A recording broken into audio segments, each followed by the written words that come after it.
Right then, Morgan, you look particularly smug today. Let me guess, one of your dusty old stock charts finally painted a green candle. Chuckles. Mate, at least my charts don't rug pull and disappear overnight.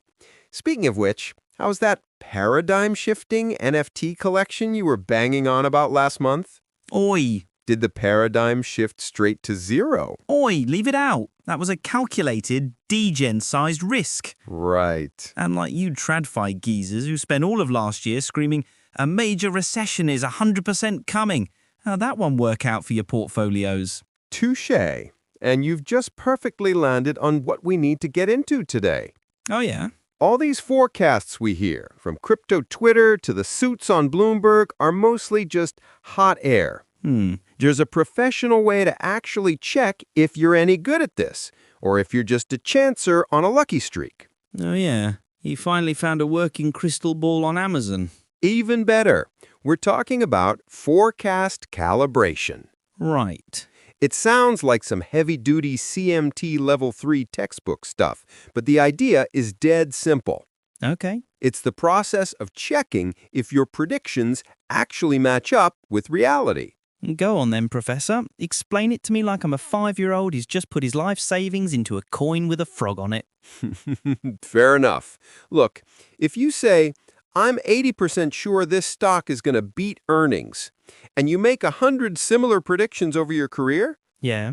the perfectly calibrated you would be right about 80 of those times. Simple as that. Wow. It's a brutally honest report card for your gut feeling.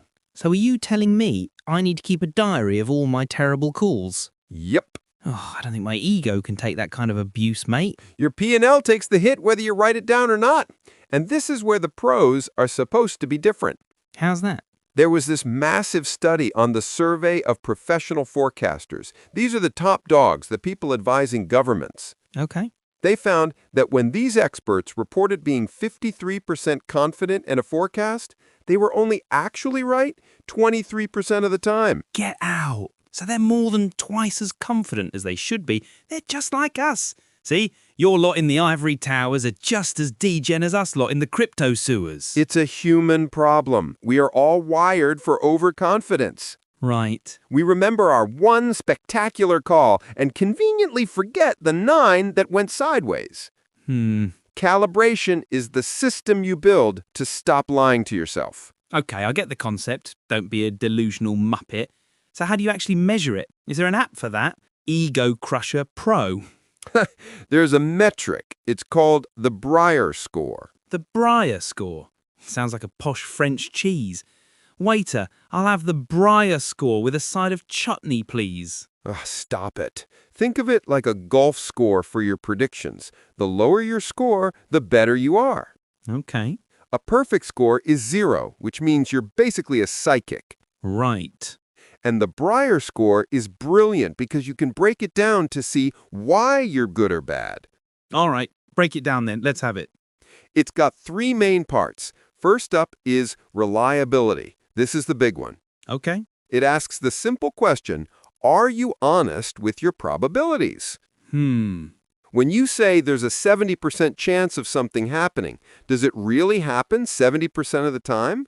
This is the absolute core of being well calibrated. Right, so my 99% chance this is the bottom calls are probably not what you'd call a reliable. Got it. What's next? Next is resolution. Resolution. This measures your actual skill. Can you tell the difference between a high probability setup and a low probability one? Yeah. Or are you just saying 50-50 all the time to cover your ass? Right. A trader with high resolution can confidently say this setup is a 90% go and this other one is only a 20% punt and be right about both distinctions. They can resolve the signal from the noise. Okay, I like that. It rewards you for being bold, but only if you're actually right. What's the last piece of the puzzle? That's uncertainty, and this is the part you can't control. Right. Some things are just inherently chaotic and hard to predict. Totally. The price of oil is uncertain. What Elon Musk is going to tweet next is very uncertain. Yeah. The Breyer score cleverly accounts for the fact that some games are just harder to play than others. So let me get this straight. In simple terms, your Brier score is your reliability, your honesty, minus your resolution, your skill, plus the market's uncertainty, its chaos. Spot on. And this isn't just an academic exercise. Right. This is precisely why a good portfolio manager is worth their fee. It's all about risk management. Go on, this is the bit everyone cares about. How does this make me more money? It's not about making more money on a single trade, Chris. It's about not losing all your money on a single bad call.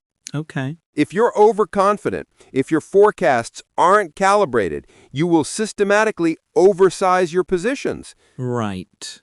You'll think a trade is a sure thing, you'll bet the farm on it, and you will eventually get wiped out when the 20% risk you ignored decides to show up. Ah, so you're talking about the 125x leverage degens on Bybit. Exactly. That 100% confident they're about to make £1 million, but the real calibrated probability is they're seconds away from a liquidation notice. Exactly. They're the poster children for being uncalibrated. A professional portfolio manager uses calibration to decide how much to risk. A high-confidence, well-calibrated forecast gets a decent position size. Right. A low-confidence one gets a tiny size, or you just stay out of it completely. It's about long-term survival. It's just discipline, innit? It's about building a proper system instead of just aping into whatever's pumping on your timeline. That's the one. You have to be your own toughest auditor. Take all those analysts who were so certain about that 2023 recession. Yeah. They probably loaded up on shorts and then got their faces ripped off for 6 months straight as the market rallied. Oof. That's a costly failure of calibration. It's a bit like the old stock-to-flow model for Bitcoin. Go on. This quant geezer made a chart, it looked dead clever, and for a couple of years, the price followed it perfectly. Everyone was 100% convinced it was a law of physics. BTC is mathematically guaranteed to hit 100K, they all said. Their confidence was absolute.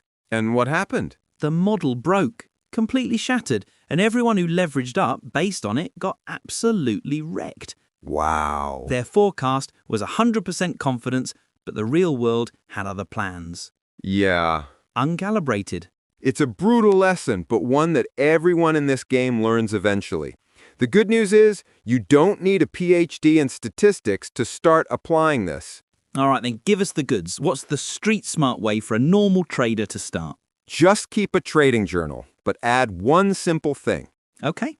For every single trade idea, before you even click the button, write down your confidence level out of 10. Be brutally honest. I'm a 7 out of 10 that this support level holds. I'm a 9 out of 10 that the Fed's announcement is bullish. And then what? Stare at my long list of failures and cry into my cornflakes? Laugh. A month later, you review it.